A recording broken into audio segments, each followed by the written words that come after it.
श्री शिवाय नमस्तोभ्यम, हर हर महादेव, जय महाकाल। मैं प्रतिभा शर्मा एक बार फिर से स्वागत करती हूँ आप सबका मेरे YouTube चैनल पर। दोस्तों, नवमी तिथि विशेष उपाय मैं लेकर के आई हूँ 2024 के सबसे सरल, सबसे अचूक उपाय जो कि हर कोई कर सकता है। आपको इस उपाय को करने में कोई परेशानी नहीं होनी चाहिए।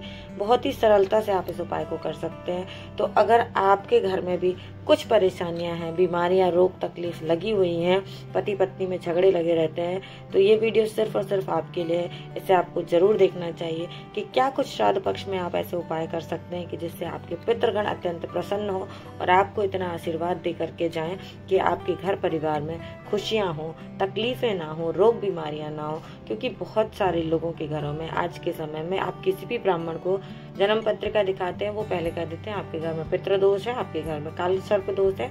इस तरह की समस्या अगर आपके घर में भी बार बार सुनने आ रही है और कोई ना कोई व्यक्ति बीमार पड़ा ही रहता है, दवाइयों का खर्चा बंद ही नहीं हो रहा है, लगा ही रहता है, भले वह बड़ी बीमारी हो या छोटी बीमारी, तो अगर आपके घर में भी कोई ना कोई बीमार पड़ा रहता है तो ये उपाय जो है मैं बताने वाली हूँ, बीमारियों के लिए विशेष करके इस उपाय का आपको प्रयोग करना चाहिए।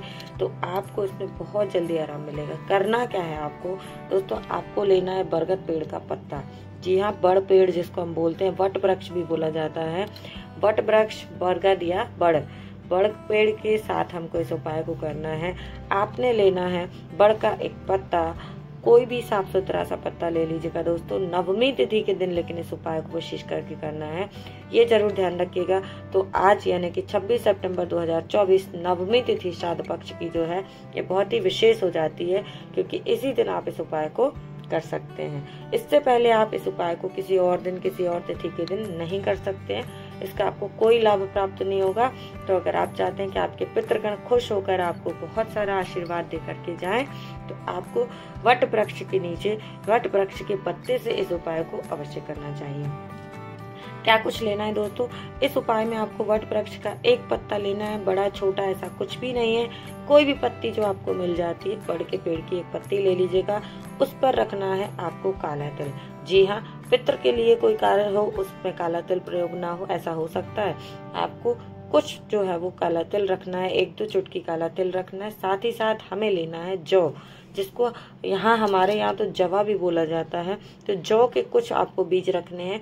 तो वैसे ही पत्ते के ऊपर, बड़ के पत्ते के ऊपर कुछ 1-2 चुटकी आपने काली तिल रखनी है और ऐसे ही कुछ आपको जौ के दाने रखने हैं। और रख करके आपने क्या करना है, वह व्यक्ति जो आपके घर का व्यक्ति बीमार रहता है, फिर चाहे उसको वो पेट दर्द की समस्या हो या कैंसर जैसी बड़ी बीमारी हो, ठीक है, टीबी, कैंसर, हार्ट जैसी कोई बड़ी बीमारी हो, शुगर जैसी कोई बड़ी बीमारी हो, या फिर छोटी छोटी तकलीफ में उसको सर्दी जुकाम जो है वो 365 दिन बना ही रहता है, या वो उसके शरीर की थकान कभी खत्म ही नहीं होती, इतनी छोटी सी भी बीमारी अगर है तो उसके साथ आप इस प्रयोग को कर सकते हैं। बड़ के पेड़ पर कुछ तिल के दाने, कुछ अपने जौ के दाने रखने हैं और उस व्यक्ति के ऊपर से 21 बार उतारना है आपको, जो व्यक्ति आपके घर का बीमार है।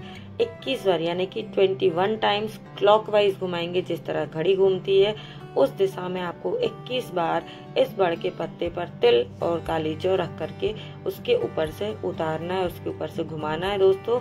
और अपने पितरों का ध्यान करना है आपको। एक बात ध्यान रखिएगा, क्योंकि हम पितृपक्ष में इस उपाय को कर रहे हैं और पितरों से विनती करते हैं कि हे पितृगण, जो भी कष्ट तकलीफ है उसको दूर करें। तो अपने पितरों का ध्यान करते हुए आपको इस जो जौ के पत्ते को है किसी बहते हुए जल के स्रोत में आपको प्रवाहित कर देना है। अब बहुत सारे लोग कहेंगे कि भाई हम तो इतने बड़े शहरों में रहते हैं, यहाँ तो कहीं पे जल की व्यवस्था है नहीं कि नदियाँ बहती हुई, तो क्या करें? तो क्या हम इस उपाय को नहीं कर सकते? नहीं, बिल्कुल कर सकते हैं। अगर आपके आसपास में कहीं भी बहता हुआ जल ना मिले आपको, तो आप इस पत्ती को ले जा करके पीपल के वृक्ष के नीचे रख दीजिए। जो हरा भरा बड़ा सा पीपल का वृक्ष हो उसके नीचे आप इस पत्ती को ले जा करके रख दीजिए।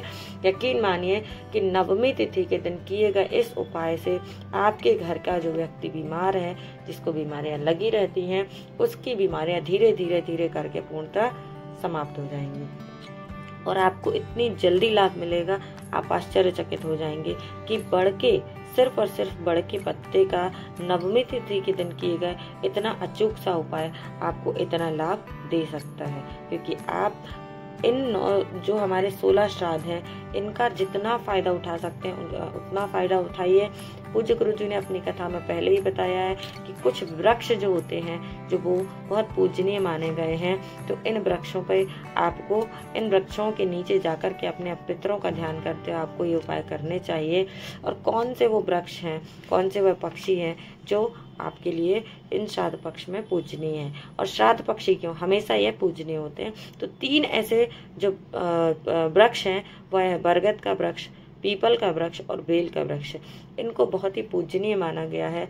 और पितृ पक्ष में यानी कि श्राद्ध पक्ष के दिनों में आपके पितृगण जो हैं वो इन वृक्षों में विराजित होते हैं। इसीलिए किसी भी उपाय को आप पीपल बरगद के वृक्ष के नीचे आप कर सकते हैं। तो अगर बहता हुआ जल ना मिले तो आप इस उपाय को इस तरह से कर सकते हैं कि उस पत्ती को ले जाकर के आपने क्या करना है, पीपल के वृक्ष के नीचे रख देनी है। और इस उपाय को करने से उस व्यक्ति की जीवन की जो समस्याएं, बीमारी से जुड़ी हुई तकलीफें हैं वो बहुत जल्दी धीरे धीरे करके दूर हो जाती है। चले दोस्तों, यहाँ तो हमने बात कर ली इस एक उपाय की। साथ ही साथ मैं आपको एक छोटी सी बात और शेयर करना चाहूंगी कि नवमी का श्राद्ध, जिनके घरों में नवमी का श्राद्ध होता है, बहुत अच्छी बात है। और नहीं होता है तो आपने 16 दिन जल तो जो है वो तर्पण कहा जाता है वो देना चाहिए अपने पूर्वजों को। तो जिनके घरों में भी नवमी का श्राद्ध होता है दोस्तों, उनके घर में कभी झगड़े नहीं होते हैं, पति पत्नी में बहुत ही प्रेम बना होता है, बहुत ही खुशहाल परिवार होता है उनका। तो ये चीज भी आपको बतानी थी कि नवमी तिथि के दिन जिनके घरों में श्राद्ध होता है उनके पति पत्नियों में बहुत ही प्रेम बना रहता है। चलिए बात कर लेते हैं अब एक और छोटे से उपाय की, जो कि कोई भी कर सकता है। बहुत ही सुंदर सा, बहुत ही सरल सा उपाय है और आपको करना ही चाहिए। क्या करना है दोस्तों, आपने लेना है एक चावल की छोटी सी कटोरी, है ना। तो कोई भी स्टील की कटोरी आपके घर में जो, उसमें रख लीजिए चावल और उसके ऊपर रखना है आपने एक बेलपत्र, थोड़ी सी दूर्वा।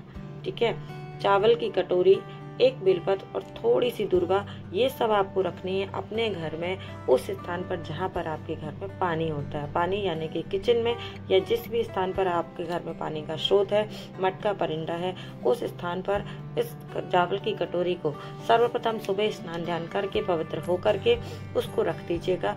वैसे तो अगर आप इसे 16 दिन करते हैं तो बहुत अच्छी बात है, और अगर इस उपाय को 16 दिन नहीं कर सकते हैं दोस्तों, तो जिस भी दिन आपकी इच्छा हो उस दिन उस उपाय को शुरू कर सकते हैं।